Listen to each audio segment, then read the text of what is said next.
Salut à tous et bienvenue dans cette nouvelle vidéo de cours.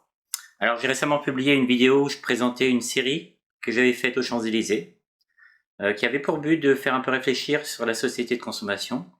Ça s'appelait Le Chant des Sirènes. Vous avez été pas mal à apprécier cette série. Dans cette vidéo, on voyait des hommes et des femmes devenir de plus en plus flous, se déchirer, avec des affiches aussi qui parfois semblaient devenir vivantes, et des traits lumineux qui envahissaient l'image. Cette série, je vous avais dit qu'elle avait été faite sans retouche, et plusieurs d'entre vous m'avaient demandé comment je procédais pour arriver à ces résultats. Je vais donc vous donner un petit cours sur les techniques que j'ai employées pour réaliser cette série. Alors globalement, on distingue 3 techniques différentes, avec parfois un mix de plusieurs d'entre elles. La première technique, c'est le flou de vitesse d'obturation. La deuxième technique, c'est le filet. Et la troisième technique, c'est l'ICM. L'ICM, c'est des mouvements volontaires de l'appareil photo pour faire des effets. La conséquence de ces techniques dans un endroit éclairé comme les Champs-Élysées, ça va aussi donner lieu à du light painting. C'est-à-dire que, vu qu'on met un temps de pause, les lumières vont produire des dessins en fonction des mouvements de l'appareil photo.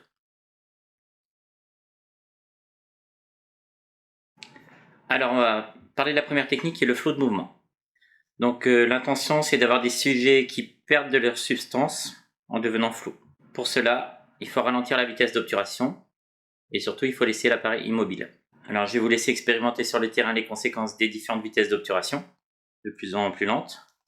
Moi, je dirais qu'il faut au moins descendre à 1/30 de seconde avec des piétons qui vont de droite à gauche devant nous pour un sujet qui va perdre de sa substance. L'enjeu, c'est aussi de garder le décor net. Donc, il faut utiliser le stabilisateur de votre appareil, s'il en a un, ou de votre objectif. Ou alors mettre votre appareil sur un support, comme un pied, mais ça peut aussi être un banc ou n'importe quel objet dans la rue. Si on tient à la main, il y a une technique aussi, c'est de retenir son souffle en bloquant sa respiration et de caler les épaules, l'appareil avec les coudes devant soi. Attention, plus vous ralentissez la vitesse, plus l'effet sera intéressant, mais aussi plus vous risquez un flou général de l'image. Donc attention, je vous invite à bien zoomer sur votre image après la prise pour voir si vous avez réussi à garder un environnement net, parce que si toute la photo est floue, c'est pas super en fait. Alors la deuxième technique dont je vais parler, c'est le filet. Il consiste à ralentir la vitesse d'obturation, comme tout à l'heure, mais sauf que là, au lieu de laisser l'appareil mobile, on va suivre les individus dans leur mouvement. On aura donc un sujet net et le décor tout autour qui sera flou. Donc la technique, j'en ai déjà parlé, c'est il faut commencer à les suivre, déclencher et continuer à les suivre pendant tout le temps d'exposition, en restant exactement à la même vitesse que la personne qui bouge. C'est pas forcément facile à faire au début avec des piétons, ou peut-être mieux aussi avec des voitures au début. Je dirais que pour des piétons, pour commencer, 1/30 de seconde c'est bien, ça permet d'avoir un piéton net. Mais pour un rendu très abstrait comme sur ma série, il faut ralentir encore plus. La photo par exemple avec les bottes blanches, elle a été prise à 0,4 secondes de temps de pause.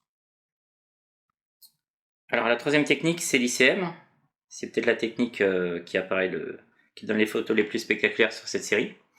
Elle consiste à bouger intentionnellement son appareil photo lors du temps de pause, pour créer des effets.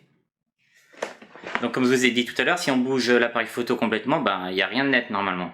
Sauf éventuellement les lumières qui vont dessiner des lignes en fonction des mouvements de l'appareil. Donc par exemple, les lignes que vous voyez sur la photo avec le feu, là, c'est 0,5 secondes de temps de pause. Cette autre photo avec les serpents, c'est 1/3 de seconde de temps de pause. Si je prends une troisième photo avec les lumières dans tous les sens qu'on voit ici, avec le McDo là, c'est 1 seconde de temps de pause. Donc comment faire du coup pour avoir quand même des gens nets avec ces effets d'ICM? Sur la photo du McDo par exemple, on distingue des humains nets, alors même que j'ai bougé l'appareil photo. Comment est-ce possible? Je vous laisse réfléchir une petite minute. Comment faire pour obtenir cet effet d'après vous?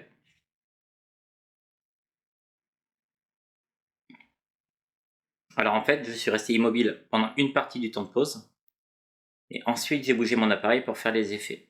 Alors sur les photos des flammes par exemple, je reviens à cette photo, c'est différent, c'est-à-dire que là, par exemple, on voit une silhouette centrale qui est nette et pourtant qui est en mouvement, et pourtant il y a des effets de flamme et d'ICM. Ça aussi, je vais vous laisser réfléchir un petit peu à comment j'ai fait.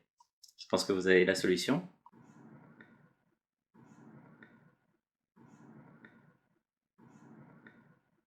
En fait, il faut d'abord faire un filet pendant une partie du temps de pause et ensuite bouger son appareil pour faire de l'ICM. Alors comment je bouge mon appareil? En fait, un petit peu n'importe comment au départ, jusqu'à ce que j'obtienne un truc satisfaisant que je vais pouvoir reproduire après. Donc là, les effets de flamme, je les ai essayés avant et après j'ai adapté avec le filet. Donc avant de clore cette vidéo, je voudrais juste vous faire une petite recommandation. Je vous livre un petit peu les fruits de mon expérience et mes secrets de fabrication. Mon but, c'est que tout le monde puisse devenir créatif en fait, en comprenant bien comment ça fonctionne la technique photo. Mon propos, c'est vraiment de permettre à beaucoup de monde de s'exprimer artistiquement, mais d'avoir sa vision artistique propre. Donc il faut que chacun utilise ses possibilités techniques pour développer une vision qui lui soit personnelle, comme je l'ai fait lors de cette série. Ça veut dire que je souhaite pas trop qu'on copie ma démarche ou mes images dans le but que j'ai fait là. C'est-à-dire que j'ai fait une série sur la société de consommation avec des filets, des choses comme ça de l'ICM. Voilà, c'est ma série. J'ai pas trop envie de la revoir après sur internet avec un nom différent. Donc servez-vous de ce que je vous enseigne ici, mais s'il vous plaît, essayez de faire autre chose. Voilà, j'espère que cette vidéo, elle vous a plu, elle vous a intéressé, qu'elle vous a donné des envies de créativité, et je vous dis à la semaine prochaine.